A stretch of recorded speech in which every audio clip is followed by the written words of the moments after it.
ವೀಕ್ಷಕರೆಲ್ಲರಿಗೂ ಶುಕ್ರನ ಮಹಾಗೋಚರ ವಿಶೇಷ ಕಾರ್ಯಕ್ರಮಕ್ಕೆ ಸ್ವಾಗತ.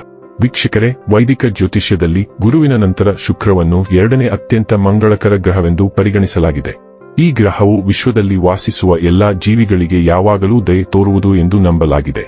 ನವಗ್ರಹಗಳಲ್ಲಿ ಒಂದಾದ ಶುಕ್ರನನ್ನು ಅದೃಷ್ಟದ ಗ್ರಹ ಕರೆಯಲಾಗುತ್ತದೆ. ಜನ್ಮ ಕುಂಡಲಿಯಲ್ಲಿನ ಪ್ರೇಮ ಸಂಬಂಧಗಳ ಲೆಕ್ಕಾಚಾರ ಮಾಡುವಾಗ ಈ ಗ್ರಹವನ್ನು ಪರಿಗಣನೆಗೆ ತೆಗೆದುಕೊಳ್ಳಲಾಗುವುದು. ಆದ್ದರಿಂದ ಶುಕ್ರ ಸಂಚಾರ ಜ್ಯೋತಿಷ್ಯದಲ್ಲಿ ಪ್ರಾಮುಖ್ಯತೆ ಪಡೆದಿದೆ. ಶುಕ್ರವು ಆನಂದ ಮತ್ತು ಸೌಂದರ್ಯದ ಆಕರ್ಷಣೀಯ ಗ್ರಹವಾಗಿದೆ. ವೈದಿಕ ಜ್ಯೋತಿಷ್ಯ ಶಾಸ್ತ್ರದ ಪ್ರಕಾರ ಯಾವುದೇ ವ್ಯಕ್ತಿಯು ತನ್ನ ಜಾತಕದಲ್ಲಿ ಶುಕ್ರನ ಬಲವಾದ ಸ್ಥಾನವನ್ನು ಹೊಂದಿದ್ದಾನೆ, ಅವನ ಅಥವಾ ಅವಳ ಜೀವನದಲ್ಲಿ ಎಲ್ಲಾ ರೀತಿಯ ಐಷಾರಾಮಿ ಮತ್ತು ಭೌತಿಕ ವಸ್ತುಗಳ ಸಂತೋಷಗಳನ್ನು ಅನುಭವಿಸುತ್ತಾನೆ ಮತ್ತು ಪಡೆಯುತ್ತಾನೆ.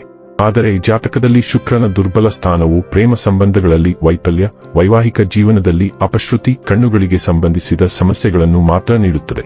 ಜ್ಯೋತಿಷ್ಯ ಶಾಸ್ತ್ರದ ಪ್ರಕಾರ ಶುಕ್ರ ಗ್ರಹವು ಇದೇ ವರ್ಷ 2026 ಫೆಬ್ರವರಿ ತಿಂಗಳಿನ 6ನೇ ತಾರೀಕಿನ ದಿನ ರಾತ್ರಿಯ 1:15 ಕುಂಭ ರಾಶಿಯನ್ನು ಪ್ರವೇಶಿಸಲಿದೆ.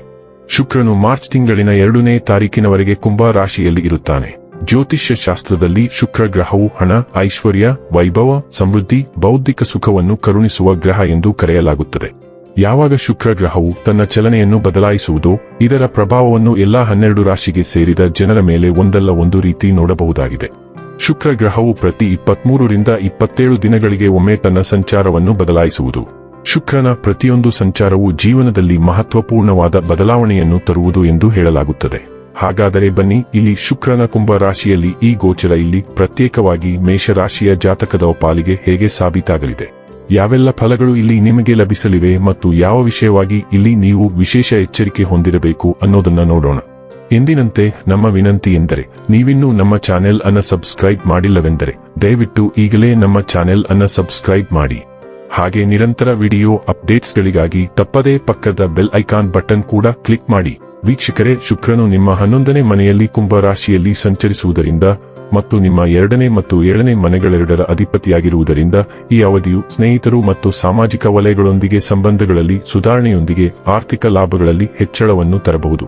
ವೃತ್ತಿ ಜೀವನದ ವಿಷಯದಲ್ಲಿ ನಿಮ್ಮ ವೃತ್ತಿಪರ ಜೀವನದಲ್ಲಿ ಹೆಚ್ಚುವರಿ ಮೋಡಿ ಮತ್ತು ಸೊಬಗನ್ನು ನೀವು ಗಮನಿಸಬಹುದು.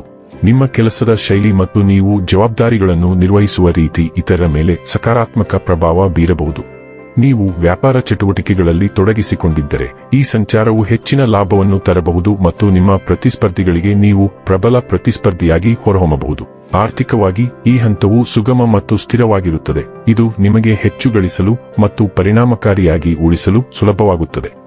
ಸಂಬಂಧಗಳ ವಿಷಯದಲ್ಲಿ ನೀವು ನಿಮ್ಮ ಸಂಗಾತಿಯೊಂದಿಗೆ ಸಾಮರಸ್ಯ ಮತ್ತು ಆಹ್ಲಾದಕರ ಬಾಂಧವ್ಯವನ್ನು ಆನಂದಿಸಬಹುದು. ಪರಸ್ಪರ ತಿಳುವಳಿಕೆ ಮತ್ತು ಭಾವನಾತ್ಮಕ ಸಂಪರ್ಕವನ್ನು ಬಲಪಡಿಸಬಹುದು.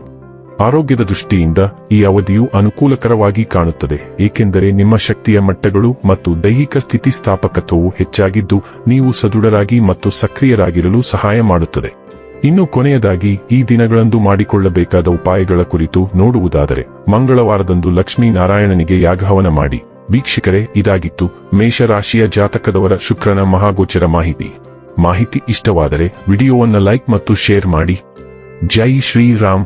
ಕಾಮೆಂಟ್ ಬಾಕ್ಸ್ನಲ್ಲಿ ಬರೆಯಿರಿ. ಹಾಗೆ ಚಾನೆಲ್ ಸಬ್ಸ್ಕ್ರೈಬ್ ಮಾಡುವುದರ ಜೊತೆಗೆ ನಿರಂತರ ವಿಡಿಯೋ ಅಪ್ಡೇಟ್ಸ್ಗಳಿಗಾಗಿ ಪಕ್ಕದ ಬೆಲ್ ಐಕಾನ್ ಕ್ಲಿಕ್ ಮಾಡಿ.